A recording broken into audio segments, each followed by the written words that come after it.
Hello students, magnetic field इन matter की continuity में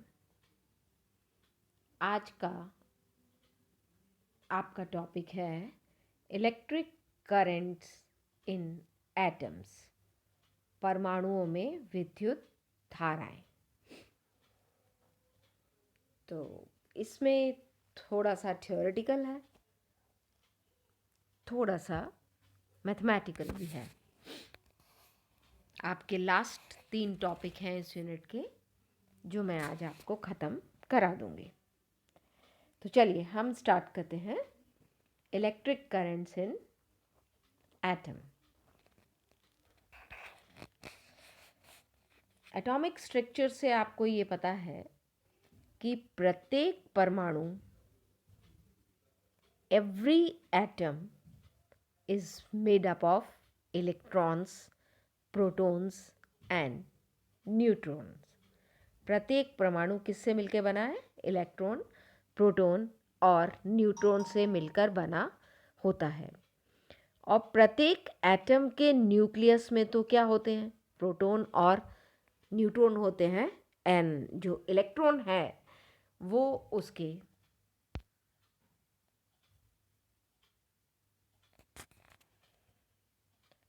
external orbit में चक्कर लगाते रहते हैं। ठीक है। अब परमाणु में उपस्थित इलेक्ट्रॉन और परमाणु में जो उपस्थित इलेक्ट्रॉन और प्रोटॉन हैं वो एक इलेक्ट्रिक डायपोल फॉर्म करते हैं। ये हम पढ़ चुके हैं पिछली क्लासेस में। परंतु जो डायपोल की डायरेक्शन है वो निरंतर चेंज होती रहती है और किसी भी समय जो एवरेज डायपोल मोमेंट है उसकी वैल्यू 0 हो जाती है।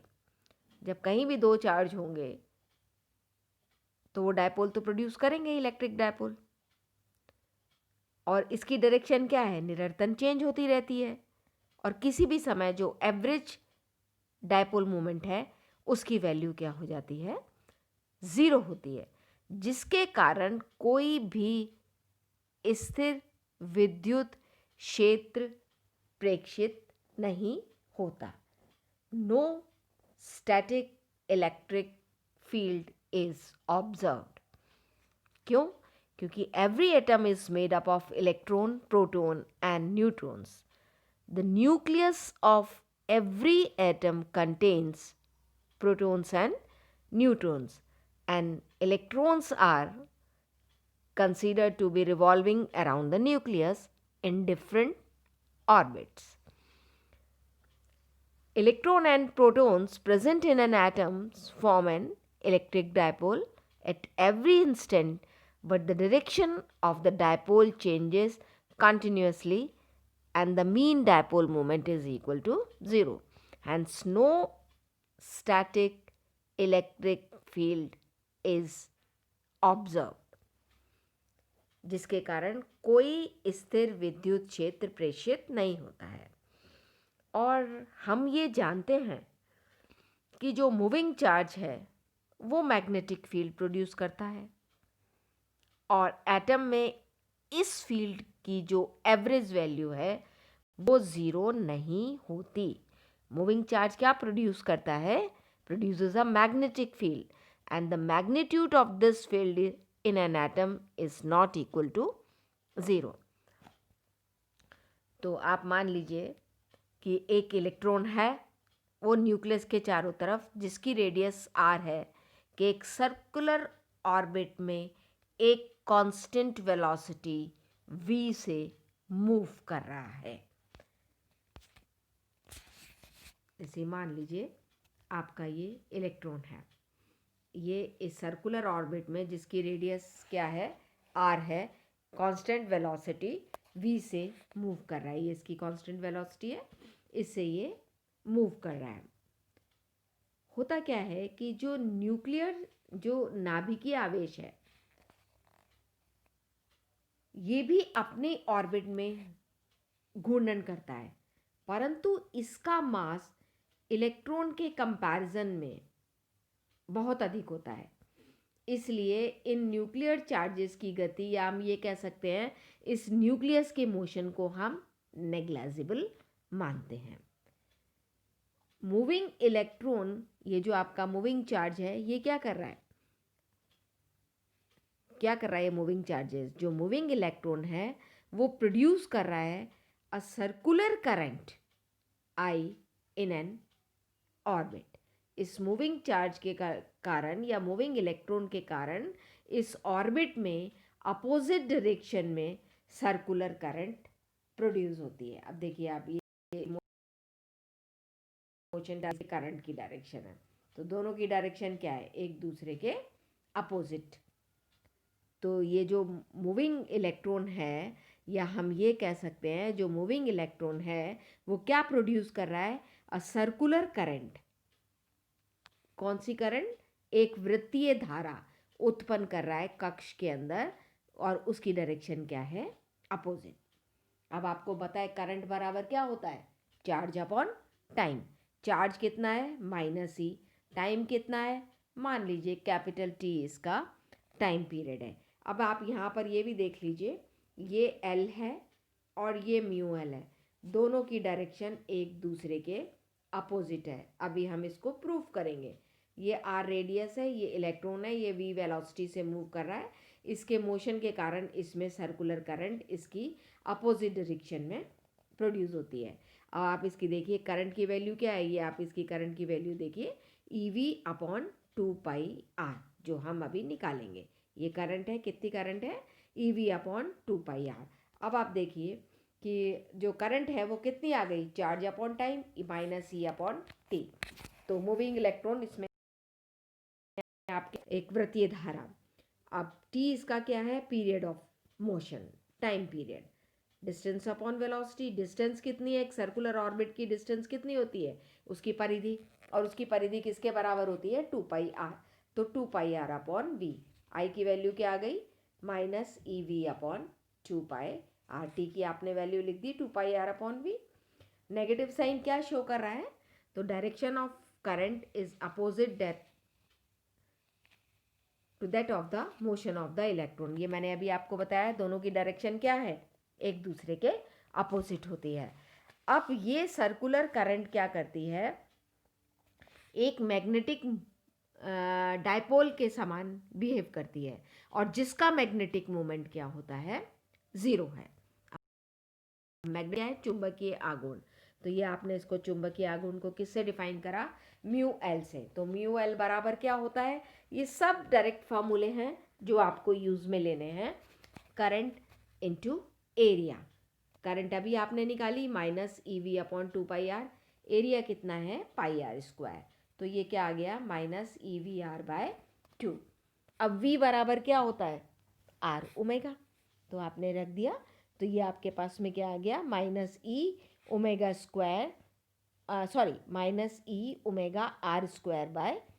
ये वैल्यू आ गई। ए क्या है, एरिया, इस एरिया कितना होता है, πr²। कौन सा एरिया है, जो सर्कुलर करंट फ्लो हो रही है उसके द्वारा परिबद्ध क्षेत्रफल। अब हमें ये बात मालूम है कि जो इलेक्ट्रॉन है, ये तो इसका क्या हो गया, म्यू एल, इसका मैग्नेटिक मूवमेंट हो गया, इसका क्या हो गया, मैग्नेटिक मूवमेंट हो गया। अब कक्षा में जो इलेक्ट्रॉन मूव कर रहा है उस इलेक्ट्रॉन का कोणीय संवेग भी होता है, एंगुलर मोमेंटम भी होता है, और उसको अपन किससे डिफाइन करते हैं, आप पढ़ चुके हैं, r×p। p बराबर क्या होता है, r×v, ये क्या हो गया, mv/n। ये सब हम पहले पढ़ चुके हैं क्लास में। तो म्यू एल की वैल्यू क्या आ गई, हम ये वाली वैल्यू इसमें उठा के रख दें, ओमेगा की वैल्यू हटा दी, आपके पास ये आ गया। तो ये क्या बन गया, एल की फॉर्म में, म्यू एल बराबर -EL/2m। तो नेगेटिव साइन क्या शो करता है कि वृत्ताकार कक्ष में, सर्कुलर ऑर्बिट में गतिशील इलेक्ट्रॉन का मैग्नेटिक मूवमेंट किसके जो एंगुलर मोमेंट है उसके अपोजिट डायरेक्शन में होता है। ये मैं पहले ही आपको फिगर में बता चुकी हूँ। एल की, म्यू एल की और एल की डायरेक्शन क्या होगी, एक दूसरे के अपोजिट होगी। अब हम लेते हैं ऑर्बिटल जायरोमैग्नेटिक रेशो, जो आपका छोटा सा एक टॉपिक है, ऑर्बिटल जायरोमैग्नेटिक रेशो। अब क्या होता है ये ऑर्बिटल जायरोमैग्नेटिक रेशो, अब आप देखिए इसको। ऑर्बिटल जायरोमैग्नेटिक रेशो, ऑर्बिटल जायरोमैग्नेटिक रेशो किसके बराबर होगा, ये है इलेक्ट्रॉन की ऑर्बिटल मोशन के कारण। ऑर्बिटल मोशन के कारण क्या प्रोड्यूस हुआ, मैग्नेटिक डायपोल मोमेंट और ऑर्बिटल एंगुलर मोमेंट हमारे पास था ही। तो इलेक्ट्रॉन के ऑर्बिटल मोशन के कारण उसके मैग्नेटिक डायपोल मोमेंट और ऑर्बिटल एंगुलर मोमेंट के रेशो को ऑर्बिटल जायरोमैग्नेटिक रेशो कहते हैं। तो आपके पास इसको किससे डिफाइन करते हैं, जी एल सफिक्स में, किसके बराबर हुआ, mu L upon L. Mu L क्या है आपका, मैग्नेटिक डायपोल मोमेंट, और एल क्या है, ऑर्बिटल एंगुलर मोमेंट। तो इनका जो रेशो है ये आपका क्या कहलाता है, जायरोमैग्नेटिक रेशो, यानी कि the ratio of magnetic dipole moment of an electron due to its orbital motion to its orbital angular momentum is known as orbital gyrometric ratio। और इसकी वैल्यू कितनी है, mu L upon L minus E by M. अब आप देखिए कि इसमें कौन सा साइन है, नेगेटिव साइन है, तो ये जो रेशो है एक नेगेटिव क्वांटिटी है, और इसकी वैल्यू साइज और शेप, ऑर्बिट की ना तो साइज पे डिपेंड करती है और ना ही ऑर्बिट की शेप पे डिपेंड करती है। तो अब आपको म्यू एल और एल दोनों आपको पता है ये क्या है। अच्छा, अब अगर हम बोर्स की थ्योरी की बात करें तो आपने पढ़ा है कि बोर्स हाइपोथेसिस क्या थी, कि जो एंगुलर मोमेंटम है of an electron moving in a circular orbit is quantized and its allowed value in an atom are integral multiple of h upon 2 pi और h क्रॉस। तो बोर की परिकल्पना क्या कहती है कि गतिशील इलेक्ट्रॉन का कोणीय संवेग L क्वांटाइज्ड होता है, क्वांटीकृत होता है, और परमाणु में इसके अनुमत मान h अपॉन 2 पाई के पूर्ण गुणज के बराबर होता है, यानी कि L बराबर mvr बराबर nh अपॉन 2 पाई, जहाँ पर n एक इंटीजर है और इसको अपन क्या कहते हैं, प्रिंसिपल क्वांटम नंबर। अगर इसमें हम इस वैल्यू को, L की वैल्यू को सब्स्टिट्यूट करें तो आप देखिए क्या वैल्यू आती है हमारी। तो ये आपके पास जी एल बराबर क्या था, जी एल बराबर आपके पास था म्यू एल अपॉन एल, और ये कितना था, माइनस ई अपॉन 2m। तो म्यू एल बराबर क्या आ गया, माइनस ई अपॉन 2m इंटू एल, और एल की वैल्यू क्या है, एम वी आर, और एम वी आर किसके बराबर है, एन एच अपॉन 2 पाई। तो एन एच अपॉन 2 पाई रख दिया और हमारे पास ये वैल्यू आ गई। इसको आप देखो इस तरह से हम सेपरेट कर सकते हैं, एन बाहर ले लिया, ई एच अपॉन 4 पाई एम आ गया हमारे पास। तो इसका मतलब ये है कि कक्षीय गति में इलेक्ट्रॉन का मैग्नेटिक मूवमेंट भी क्वांटाइज्ड होता है, जो चुंबकीय आघूर्ण है वो भी क्वांटाइज होता है, और वो ई एच अपॉन 4 पाई एम का पूर्ण गुणज होता है। जैसे अपन एंगुलर मोमेंटम के लिए कहते हैं कि वो क्वांटाइज्ड होता है और एच अपॉन 2 पाई का पूर्ण गुणज होता है, इसी तरीके से हम ये भी कह सकते हैं कि ऑर्बिटल मोशन में जो इलेक्ट्रॉन का मैग्नेटिक मूवमेंट है म्यू एल, वो भी क्वांटाइज्ड होता है, यानी कि ई एच अपॉन 4 पाई एम का पूर्ण गुणज होता है। The magnetic movement of an electron in orbital motion is also quantized and is an integral multiple of EH upon 4 pi m। तो ये जो क्वांटिटी है EH upon 4 pi m, इसको हम म्यू बी से डिफाइन करते हैं, और इसको हम क्या कहते हैं, बोर मैग्नेटॉन। Bore magneton. अब आप इसमें सबकी तो ये यूएल बराबर जो मैग्नेटिक मोमेंट है वो बराबर किसके होगा, integral multiple of bore magneton. और बोर मैग्नेटॉन की वैल्यू क्या है, ई एच अपॉन 4πm। ई क्या हो, इलेक्ट्रॉन का चार्ज, एम के एस सिस्टम में 1.6 इंटू 10⁻⁻19। एच क्या है, प्लैंक कांस्टेंट 6.6 2 इंटू 10⁻⁻34। और क्या बचा आपके पास, M mass of the electron 9.1 into 10⁻⁻31 kg। इन सब की वैल्यू रख के सॉल्व करेंगे तो म्यू बी की वैल्यू क्या आ गई, 9.27 इंटू 10⁻24 एम्पियर मीटर स्क्वायर। तो ये जो बोर मैग्नेटॉन है म्यू बी, इसको हम क्या किस काम में यूज़ लेते हैं, इसको हम atomic and molecular magnetic movement के मानों को व्यक्त करने के लिए जो यूनिट ली जाती है उसकी फॉर्म में हम इसको यूज़ में लेते हैं, यूनिट की फॉर्म में इसको यूज़ में लेते हैं। जो बोर मैग्नेटॉन है is generally used as a unit for expressing the atomic and molecular magnetic movement. तो ये आपके पास हो गया बोर मैग्नेटॉन और जायोमेट्रिक रेशो। अब एक छोटा सा टॉपिक है इलेक्ट्रॉन स्पिन का। अब इलेक्ट्रॉन स्पिन क्या होती है, ज़्यादा डिटेल में इसमें तुम्हारे को बताना भी नहीं है, और जस्ट आपका कि इलेक्ट्रॉन स्पिन क्या होती है, और ये हम सब पढ़ चुके हैं पहले भी। तो परमाणु में हमें पता है इलेक्ट्रॉन नाभिक के जो भी न्यूक्लियस है उसके चारों ओर ऑर्बिटल मोशन करता है, ठीक है। कक्षीय घूर्णन गति के साथ साथ उसमें स्वयं के एक्सिस पर भी उसका रोटेशन होता है, ये तो अपन जानते हैं। जैसे आपका ये अर्थ की हम बात करें तो ये भी क्या है, अपने एक्सिस पे रोटेट करती है। तो जो इलेक्ट्रॉन है in atom, in addition to its orbital motion around the nucleus also rotates about its own axis like अर्थ।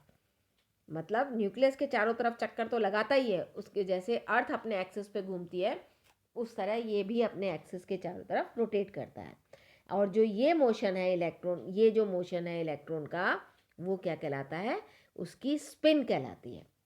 क्योंकि हम ये कहते हैं ना इलेक्ट्रॉन जो है एटम में न्यूक्लियस के चारों तरफ चक्कर लगाता है। तो electron in atom in addition to its orbital rotation motion around the nucleus, वो खुद अपनी also rotates about its own axis like Earth, अपनी अक्ष के सापेक्ष भी घूर्णन करता है। तो उसका जो ये मोशन ऑफ इलेक्ट्रॉन है वो क्या कहलाता है, स्पिन। क्या कहलाता है, ये इलेक्ट्रॉन के इस मोशन को हम क्या कहते हैं, स्पिन कहते हैं। तो इलेक्ट्रॉन में आपके पास में क्या है, स्पिन मोशन के कारण जो मोमेंटम प्रोड्यूस होता है उसको हम कहते हैं स्पिन एंगुलर मोमेंटम। उसको हम क्या कहते हैं, स्पिन एंगुलर मोमेंटम। चक्रणीय गति के कारण जो उत्पन्न संवेग है उसको हम स्पिन एंगुलर मोमेंटम कहते हैं, और उसको एस से डिफाइन करते हैं। और क्वांटम थ्योरी के अकॉर्डिंग तो जो स्पिन एंगुलर मोमेंटम है उसकी वैल्यू ये होती है एस बराबर √(s(s+1) h/2π। और यहाँ पर ये जो एस है स्मॉल वाला, इसको कहते हैं स्पिन क्वांटम नंबर, और इसकी पॉसिबल वैल्यू कितनी होती है, 1/2। तो एस की वैल्यू कितनी आ गई, अगर इसमें आप 1/2 रखेंगे तो 3/4 h क्रॉस या h/2π। अब अगर किसी पर्टिकुलर एक्सिस की बात करें स्पिन एंगुलर मोमेंटम के लिए, किसी स्पेसिफिक डायरेक्शन ले लें तो उसकी संभावित वैल्यू कितनी आएगी, 2s+1, जो कि 2 के बराबर होगी। तो इसमें हमारे पास एस जेड की वैल्यू आ जाएगी ±1/2। तो यहाँ पर ये बताने का मतलब यही है कि जो एम एस की जो है दो पॉसिबल वैल्यू होती हैं, एक +1/2 और एक -1/2, यानी कि एक स्पिन अप और एक स्पिन डाउन। एक क्या होती है, स्पिन अप और एक स्पिन डाउन। तो आपका जो ये इलेक्ट्रॉन है ये associated with a magnetic moment known as spin magnetic movement, और इसको हम म्यू एस से डिफाइन करते हैं due to its spinning motion. यानी कि इलेक्ट्रॉन में स्पिनिंग मोशन के कारण भी मैग्नेटिक मोमेंट होता है, चुंबकीय आघूर्ण होता है जिसे हम स्पिन मैग्नेटिक मोमेंट कहते हैं, म्यू एस से डिफाइन करते हैं, और इसकी डायरेक्शन एस के अपोजिट दिशा में होती है।